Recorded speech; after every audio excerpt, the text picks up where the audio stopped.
मैं कह रहा हूँ कि सबसे बड़ा साजिश अगर किसी ने किया है तो भीम आर्मी ने किया। और ये मेरे पास खबर आई है कि उस परिवार के अंदर कुछ बाहरी लोग आए हैं। बाहरी लोग आकर के अंग्रेजी में बात कर रहे हैं और पूरे परिवार को डिस्टर्ब करने की कोशिश कर रहे हैं, मिसगाइड करने की कोशिश कर रहे हैं। ये माता जी कह रही हैं आपके सामने, ये माता जी कह रही हैं कि अगर मेरा बेटा दोषी है, मेरा भतीजा पोता दोषी है तो उसको फांसी लगा दो। ये बात केवल एक छत्री ही कह सकता है। गंदी राजनीति करने वाले ये राहुल गांधी, भीम आर्मी, ये सब जो धमकी दे रहे हैं, मैं उनको कहना चाहता हूं कि करणी सेना इस परिवार के साथ और उस दलित जो बेटी कही जा रही है उस परिवार को भी अगर कोई धमकी देगा हम उसके भी साथ हैं। तुम भरमाने की कोशिश मत करो। अगर तुम भरमाने की कोशिश करोगे तो तुम जिस भाषा में समझोगे उस भाषा में समझाएंगे, ये हम कहना चाहते हैं। मैं ये कहता हूँ माननीय मुख्यमंत्री जी से और उन सभी जो गिद्ध पत्रकारिता करने वाले लोग थे उन सभी से कहना चाहता हूँ कि आप जाइए और इसको जोर शोर से इस बात को उठाइए और उस परिवार को समझाइए कि अगर नार्को टेस्ट होगा तो उस बेटी को भी न्याय मिलेगा और जो अगर निर्दोष है उसको भी न्याय मिलेगा। जो भी इसमें दोषी हो, चाहे वो राहुल गांधी हो, प्रियंका गांधी हो, चाहे जो भी हो, जिसने भी साजिश की दंगा भड़काने की, वो सबके खिलाफ कार्रवाई होनी चाहिए। नमस्कार, आप देख रहे हैं वीके न्यूज और मैं युधिष्ठिर उपाध्याय। हम हाथरस केस की असल सच्चाई जान रहे हैं और लगातार गांव के चारों ओर घूम रहे हैं और लोगों से बातचीत कर रहे हैं कि क्या वाकई जिस तरह से इस पूरे मामले को मलीदा बनाकर पेश किया जा रहा है, गिद्ध गैंग इसमें टूट पड़ा है, उसकी सच्चाई को एक अलग किनारे छोड़कर एक प्रोपेगेंडा को एक नई हवा दी जा रही है। क्या इसमें कितना सच है, कितना झूठ है, ये सच्चाई हम लगातार तलाश रहे हैं। वीके न्यूज़ ग्राउंड रिपोर्ट पर इस पूरी तह तक जाने की कोशिश कर रहा है। इस वक्त हम मौजूद हैं आरोपी, जो 4 आरोपी हैं और उनमें से एक आरोपी है जिसका नाम है रवि, उनके घर पर मौजूद हैं और हम भी उनसे जानने की कोशिश करें, क्योंकि पीड़िता से अगर बातचीत करते हैं तो आरोपी पक्ष का भी जो है उनका पक्ष जानना बहुत ज़रूरी है। इसलिए और यहाँ पर एक तरीके से कह सकते हैं कि हाथरस आज राजनीतिक पर्यटन बन चुका है और जो ये पूरा गांव है, पीड़िता का घर, वो पूरा राजनीतिक पर्यटन बन चुका है। यहाँ लगातार नेता आ रहे हैं लेकिन कोई भी यहाँ सच्चाई की बात शायद नहीं कर रहा हो, सब अपनी राजनीतिक रोटियां सेक रहे हैं। करणी सेना भी आज आई हुई है, जो भीम आर्मी, आप सुन रहे होंगे पिछले 2-3 दिन से, और कल भगाया भी गया है पुलिस के द्वारा यहाँ से भीम आर्मी के जितने भी सदस्य थे। और यहाँ पीड़िता के घर पर वो जाकर के कोई फूफा बन रहा था, कोई भाई, कोई मामा, इस तरह से लगातार हुज्जुम जरा हुआ था। लेकिन आज करणी सेना भी यहाँ पर मौजूद है, उनसे भी जानेंगे कि आप क्या देख रहे हैं उस पूरे प्रकरण में। इस प्रकरण में मैं ये देख रहा हूँ कि एक स्क्रिप्ट लिखी गई है और स्क्रिप्ट लिख करके कुछ राजनीतिक लोगों ने और कुछ गिद्ध पत्रकारिता करने वाले लोगों ने उसमें 2 परिवार को बर्बाद किया है। एक तो वो बेटी जिसकी हत्या हो गई, एक तो वो हत्या हो गई, वो तो चली गई, लेकिन उसकी हत्या किसने की, एक जांच का विषय यह है। दूसरा, जो 14 तारीख को जो घटना घटी उसमें जितने भी आरोप लगाए गए, जो माँ के द्वारा, पीड़िता की जो माता जी हैं उनके द्वारा बयान दिया गया कि एक छोटी मोटी बातें होती रहती, ना रेप की बात की गई और ना कोई और बात की गई। एक लोगों का नाम लिया गया संदीप का। संदीप ने गला दबाया। किस संदीप ने गला दबाया? उस लड़की ने बयान किया, उसने कहा कि मेरा गला संदीप ने दबाया। उसके बाद माँ ने कहा कि संदीप, वो फलां का लड़का संदीप ने मेरा गला दबाया। वो धीरे धीरे चीज़ें करके जब 20 तारीख को यहाँ का जो स्थानीय सांसद, उनकी बेटी जब इस गांव में आती हैं, आने के बाद यहाँ पे षड्यंत्र किया जाता है और षड्यंत्र करने के बाद इस मुकदमे को पलट दिया जाता है। और पलटने के बाद उस 20-22 तारीख के बाद में ये सारा षड्यंत्र किया जाता है, एक साजिश की जाती है। उसके बाद ये भी बताया जाता है कि वहाँ से जब पीड़िता को, जो पीड़ित है, जो आज दुनिया में नहीं हो बेटी, जो इस पूरे देश की बेटी है, मैं उसको दलित की बेटी या किसी और की बेटी नहीं, मेरी भी बहन है वो, उसको लेकर के यहाँ से जब वो अलीगढ़ गए और अलीगढ़ से सफदरगंज के बीच में जो जाने की बात आ रही है, उसमें बताया जा रहा है कि कांग्रेस के कुछ नेता और भीम आर्मी, इसमें टोटल भीम आर्मी ने इसमें लोग, वो कहता है, भीम आर्मी कहती है कि मेरे समाज के लोग हैं, मैं उनके समाज का सबसे बड़ा शुभचिंतक हूँ। मैं कह रहा हूँ कि सबसे बड़ा साजिश अगर किसी ने किया है तो भीम आर्मी ने किया और उन्हीं के साथ किया, जो लोग उनके साथ विश्वास के साथ खड़े होने के लिए मेरे समाज के लोग हैं। अपने समाज को ही उसने मारा है अपनी राजनीति चमकाने के लिए। उस बीच में एक साजिश हुई, उस बच्ची को मारा गया है, उस बेटी को मारा गया। इसकी बहुत बड़ी जांच की जरूरत है। सीबीआई नार्को टेस्ट, यहाँ तक जैसे कि मुख्यमंत्री जी ने कहा कि प्रशासन की भी नार्को टेस्ट होगा और परिवार का भी होगा, आरोपित परिवार का और पीड़ित परिवार का भी होगा। तो ये एक बड़ी साजिश यहाँ रचेगी। दूसरा, इस चीज़ को शाहीन बाग बनाने के जैसा चल रहा है। शाहीन बाग, पीएफआई के चार लोग, सहारनपुर और बहराइच और इस तरह करके 4 खुफिया लोग पकड़े गए, जो कि मतलब कि इसको दंगा करना चाहते थे, दहलाना चाहते थे और इसको एक राजपूत सवर्ण नहीं, ठाकुर बनाम दलित करने की कोशिश की। क्या है इस गांव में, आपके माध्यम से मैं आप आए हैं, पूछिए क्या इस गांव में ठाकुर नहीं रहते थे, ये दलित नहीं रहते थे, आपस में प्रेम नहीं था गाँव के कभी? लोग तो ये कह रहे हैं कि भैया हम तो यहाँ पे ऐसा कुछ है ही नहीं, और लोगों के जब किसी की शादी होती है बेटी की तो हम सब कुछ सम्मिलित होते हैं, यहाँ कोई दलित और ठाकुर की कोई बात नहीं है, अच्छे तरीके से रह रहे हैं। यहाँ कहीं ना कहीं राजनीति की जा रही है।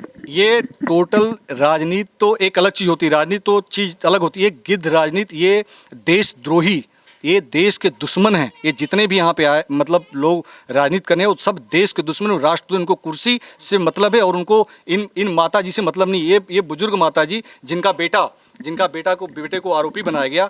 अब आप कल्पना करिए कि ठाकुर बनाम दलित करने की कोशिश की गई। मुख्यमंत्री भी लोग ठाकुर कह रहे हैं, मैं तो कहता हूँ संत हैं। वो संत किसी समाज के नहीं होता, वो सर्व समाज का होता है, वो पूरे प्रदेश का मुख्यमंत्री है। लेकिन उसके बावजूद इस परिवार में जो राम कुमार है वो दूध के डेयरी पे काम करता है, दूध के डेयरी पे जाता है, दिहाड़ी करता है, दिहाड़ी मजदूर, जिसको लोग कहते हैं कि सवर्ण जो ठाकुर है, दबंग हैं, गुंडे हैं, फलाना है।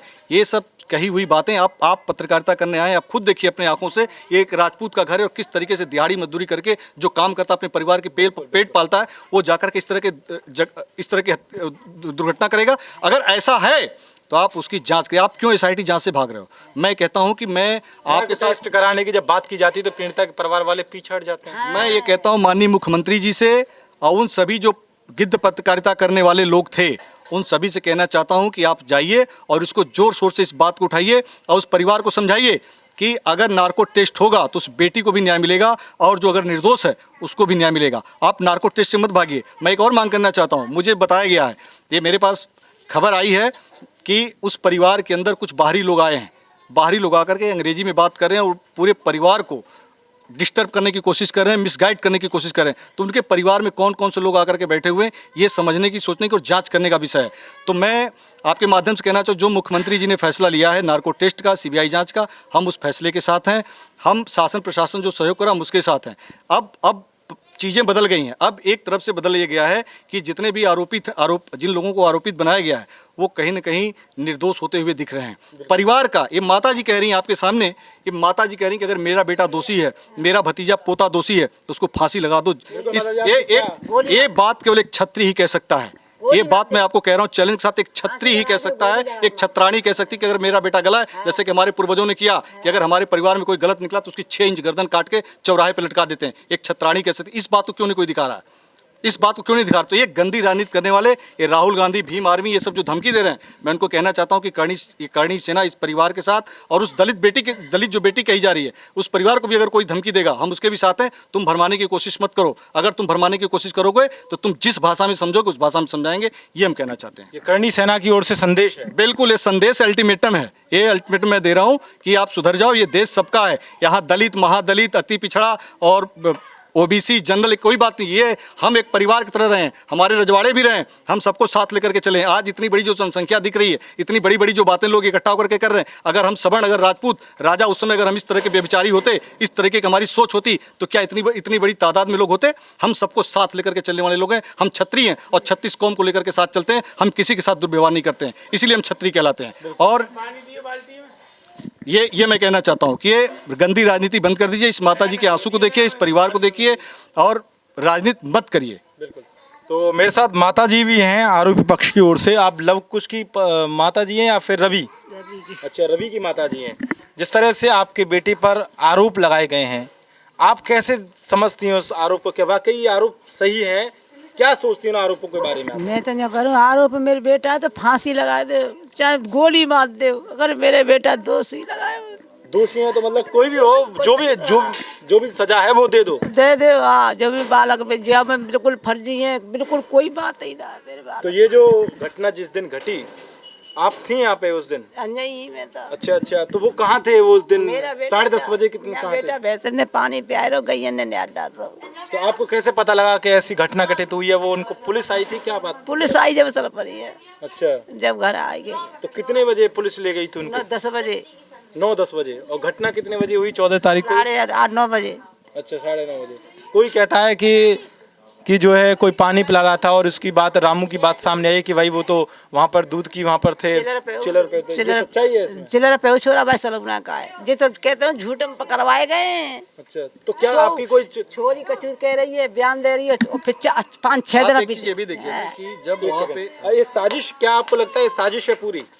हाँ भैया हमें झूठ है, सब झूठ, सब झूठ है। सब झूठ।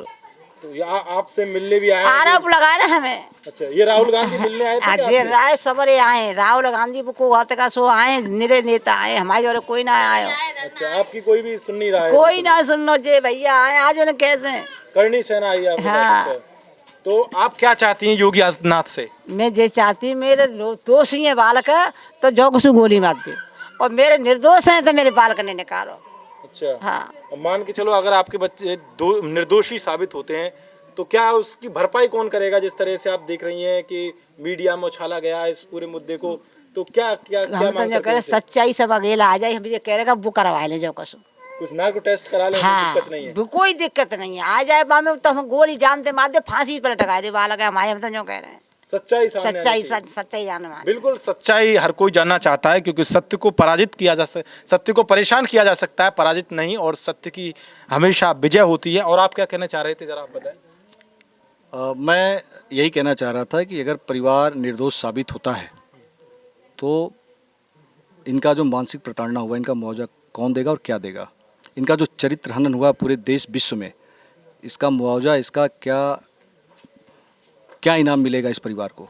ये परिवार बेबसी की ज़िंदगी और मुंह छुपा करके पूरे जीवन भर, कई पीढ़ियां इसकी बर्बाद होगी। इसका जिम्मेदार कौन होगा? इसका जिम्मेदार कौन होगा? कई पीढ़ियां बर्बाद हो जाएंगी इस मामले को लेकर के। आप जब एक छोटी सी बात को बतंगड़ बना करके जिस तरह की साजिश करके यूनाइटेड नेशन में बात पहुंचाया जा सकता है, तो इस क्षत्रिय परिवार का क्या हाल होगा? आप कल्पना करिए, घर में बेटी हैं, बच्चे हैं, कई पीढ़ियां बर्बाद हो जाएंगी। ये जो षड्यंत्र किया गया, जिन लोगों ने किया है, उसको भी फांसी की सज़ा और सीधे मौत की सज़ा के नीचे नहीं होनी चाहिए। जो भी इसमें दोषी हो, चाहे वो राहुल गांधी हो, प्रियंका गांधी हो, चाहे जो भी हो, जिसने भी साजिश की, दंगा भड़काने की, वो सबके खिलाफ कार्रवाई होनी चाहिए। मैं यही कहना चाहता हूँ। तो जैसे ये आप देख रहे हैं कि कांग्रेस पार्टी जो है लगातार सुर्खियों में है इस बात को लेकर। शिवराज हैं, यहाँ से नेता हैं कांग्रेस के, वो कह रहे थे कि दंगा कैसे साजिश रचनी है इस पूरे मामले की, और 6 से 7 लाख रुपए की बात भी सामने। एक जस्टिस फॉर हाथरस के नाम से एक वेबसाइट भी बनाई गई, पीएफआई इसमें शामिल हुआ। वही पीएफआई जो कर्नाटक विधानसभा चुनाव में इसके साथ था, कांग्रेस के साथ। आपको नहीं लगता कि एक तरीके से पूरा षड्यंत्र था इसमें? ये पूरा षड्यंत्र है। ये सब राजनीति और जो विदेशी फंडिंग हुई है, इन सब ने मिल करके की है। और ये सब लाचार लोग हैं। ये जो यहाँ के मुख्यमंत्री माननीय योगी आदित्यनाथ जी, ये उनको बदनाम करने की, उनके पास कोई चारा नहीं था उनको बदनाम करने की। और बदनाम करने के पीछे 2 परिवार बर्बाद हुए, और 2 परिवार बर्बाद करके इन्होंने दलित बनाम ठाकुर करके पूरे प्रदेश के अंदर नफरत फैलाने का काम किया। लेकिन मैं आपके माध्यम से संदेश देना चाहता हूं कि हम एक परिवार की तरह पहले भी थे, आज भी और हमेशा रहेंगे। जो दोषी है वो बचे ना, और जो निर्दोष है वो फंसे ना, इसी पे हम काम कर रहे हैं। बिल्कुल, करणी सेना की ओर से ये पूरा संदेश है। तो आपने देखा किस तरह से अपनी हर कोई बात रख रहा है, और यहाँ पर लगातार राजनीतिक नेताएं हों या फिर जो भी संगठन हैं, हिंदूवादी संगठन हैं, या फिर जो भी लोग हैं, वो लगातार इस परिवार से भी मिल रहे हैं और पीड़िता के परिवार से भी राजनीतिक पार्टियां मिल रही हैं। लेकिन सच्चाई कहीं ना कहीं छिपाई जा रही है। वो सच्चाई एसआईटी की जांच गठित हो गई है और सीबीआई की जांच की सिफारिश भी हो चुकी है, उसमें भी सामने आ जाएगी बात। लेकिन जिस तरह से इस पूरे मामले को दोनों तरफ से ना देख करके एक पक्ष की सुनी जा रही थी, और अब वीके न्यूज़ हम दोनों पक्षों को सुन रहे हैं और आपके सामने सच्चाई रख रहे हैं, और आप भी देख रहे हैं कि कैसे इस पूरे मामले में एक तरह से गोल मटोल बनाया जा रहा था। किसी प्रकार से जातीय हिंसा हो, सांप्रदायिक हिंसा हो, वो स्वरूप बनाया जा रहा था। लेकिन कहते हैं कि कब तक झूठ को छिपाओगे, चाहे 1000 आप झूठ बोलें, एक सच भारी होता उस पर। कैमरामैन उमाकांत उपाध्याय के साथ युधिष्ठिर उपाध्याय, वीके न्यूज़, दिल्ली।